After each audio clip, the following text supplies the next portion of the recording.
What's up, my beautiful people? I am Stina Bambina, and welcome back to my kitchen. So this is going to be round 2 on some Mexican rice. I tried to do this for you guys last week, and I failed. It was great flavor, but the video wasn't even bad. It wasn't the video. I burnt the rice, and it was mushy at the same time. I don't know what happened, okay? Look, I use the same ingredients all the time, the same everything, the same timing, and I don't know what happened. It just failed. But what I came to realize is it all depends on which rice you use. So like if I use the Mexican brand of rice, it's 2 cups water to 1 cup of rice. But I've been using the Manhattan, I think that's how you say it, Mahatma, something like that, jasmine rice, and it's 1.5 cups of water to 1 cup of rice. So before you even start with your watering and everything like that, check your kind of rice that you're using just to verify how much water you need to put into your blender. Okay, because that's where I think I failed, because I cooked it too long, but then it was still mushy. I don't know, y'all. It wasn't my finest work, and I was quite disappointed. But guess what? We ate every last grain of that rice because it was still bomb. It was so good. Like, the flavor was amazing, but, you know, your girl fails sometimes. I didn't go to school for this. I just do this because I love cooking, so failures happen.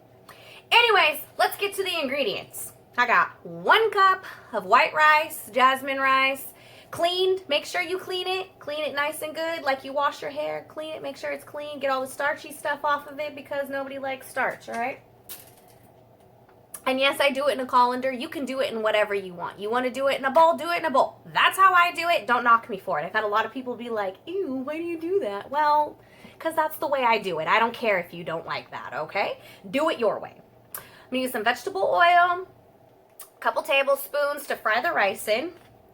I have 2 Roma tomatoes cut in half. This is just one, but I'm not gonna pick up all of them. I have 1 piece of garlic, 1 caldo de tomate, bouillon, whatever. I kind of know how to say it now. I have half an onion. It's a small onion, so I'm gonna use half. I chopped up the other half, so I can mix it with some cilantro later. Chop, chop, chop, chop. Okay, and then in here I have 1 tablespoon of chicken bouillon and 1 teaspoon of cumin. So then you also need, depending on which rice you have, I'm using jasmine rice, so I'm going to use 1.5 cups of bottled water for my rice. So I'm going to show you what to do. We're going to make the tomato sauce first, and then we will move on to the stove where we're going to fry the rice and do all that shenanigans. All right, so let's do this. All right, so this looks like it's going to be the most convenient view. You don't really need to see me because it's not even really that serious. So I'm going to go ahead, add the tomatoes to my blender, add the onion to the blender, garlic. Did I say there was a garlic? I think I said garlic, but in case not, I have 1 garlic. Bouillon cube of the caldo de tomate. Our seasonings in there. And you don't really need salt because of the bouillon cube has salt. So, but after you blend it all together, you can go ahead and taste it. And if it's not salty enough for you, go ahead and add some more. That's cool, but I like it just the way it is. And it comes out pretty awesome. So I'm going to go ahead and add 1.5 cups of water. I prefer bottled water because I'm just like that. If you want to use tap, that's chill. You're eating it, not me. I like bottled water.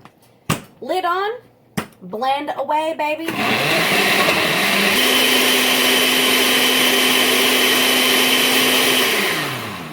Doesn't really take that long, like 45 seconds. What was that? Yeah, like maybe 45 seconds. That's cool. So while I was doing this, I forgot to mention that I have my oil heating on the pan. All right, so I got my oil already heated up. I'm just going to pour the rice in there, and you just want to mix it up, get it all coated in oil. And you're going to wait till it comes to this beautiful golden brown color. All right, so it's been about 5 minutes. And now I have this beautiful brown gold color. It's a gold, not really a golden brown, but it's beautiful, okay? So I don't know if you guys can really see that. I hope so. If not, go with your intuition and your instincts, or whatever the correct word is. I don't even know. Just don't burn it. You don't want burnt rice. So now I'm going to lower the heat to like a medium low. And I'm going to go ahead and add the tomato sauce. A little bit at a time.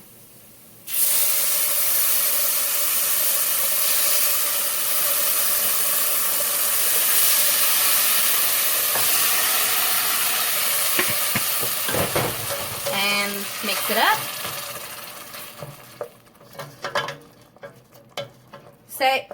Put your lid on. Set your timer for 10 minutes. After 10 minutes, come back and swirl it. You know, like a swirl like that. Swirl it around. I don't like taking the spoon and doing like one of those where you like move the rice, because I feel like that breaks the starch if there is any. Alright, so it's been 10 minutes. My rice is ready for the swirl. You see the swirl? Yeah. That's how I'm going to do that. And then I'm going to set my timer for 10 more minutes. And my rice is going to be done. It's not going to be time to eat yet because I have one large burner and I got more food to cook. So, I'll be back 10 minutes. Okay. So it's been another 10 minutes and my rice, oh, don't touch that. My rice is complete. So I'm just going to go ahead and let it sit there for about 5 minutes. Let it chill, and then I'm going to move it so that it can finish. Oh, let's see, I'm going to do like this one time. Hey, Joe, okay. After about 5 minutes of letting it sit, baby, stop. 5 minutes of letting it sit, I'm going to come and take the spoon and move it around a little bit so it gets mixed up. And then let it sit for another 10-ish minutes, all right, so that it sets up correctly. So, I'll show you in about 5 more minutes. Alright, so it's been another 5 minutes, and I'm just going to gently take my rice, mix it up a little bit, distribute all that beautiful, delicious tomato sauce that I put in my blender. Alright, so this needs another like 10 minutes to just chill and sit and rest up, and while that's resting, I'm going to actually put it into my oven so that it can rest on its own, the lid like cracked like that, in my oven so that I can move on and make the rest of my dinner, and then I'll come back when it's done. Alright guys, it's been, I don't know, like 15 minutes because I was working on the other half of my dinner. But look at that rice. That rice set up beautiful. Look at that beautiful rice. So good. That is so good. That is going to go great with my picadillo. That is how I do Mexican rice. If you do it differently, leave it in the comments. I would love to know. I would love to try your way of doing it. A lot of people have said that I talk to, like one-on-one, they say they don't put it in the blender. They just put all the ingredients in the pot and let it do its thing and then mix it up. And you know what? I've never tried it, but I'm not going to knock it. I think it's awesome. I'm hungry. I haven't eaten today. That rice is really good. Anyways, if there's anything you guys would like me to make, or if you want to see anything in particular, let me know. And I love you guys, and I really appreciate it. I appreciate all the support. I appreciate all the love. I appreciate when you guys make my recipes, and then you send me, you know, the stuff on Instagram, or if you send me comments on YouTube, like, oh, this needs whatever, more salt, or more this, or more that. Yeah, go ahead, tell me. I would love to know. It's a good chance I probably added it myself at the very end anyways. Ooh, stop hitting me in my butt, Joe. So, thank you again for watching. I hope everybody has a blessed week. Thank you for tuning in. If you like this video, give me a thumbs up. Don't forget to hit the subscribe button. Thank you very much. And toodles. Hey, right where we were just fighting.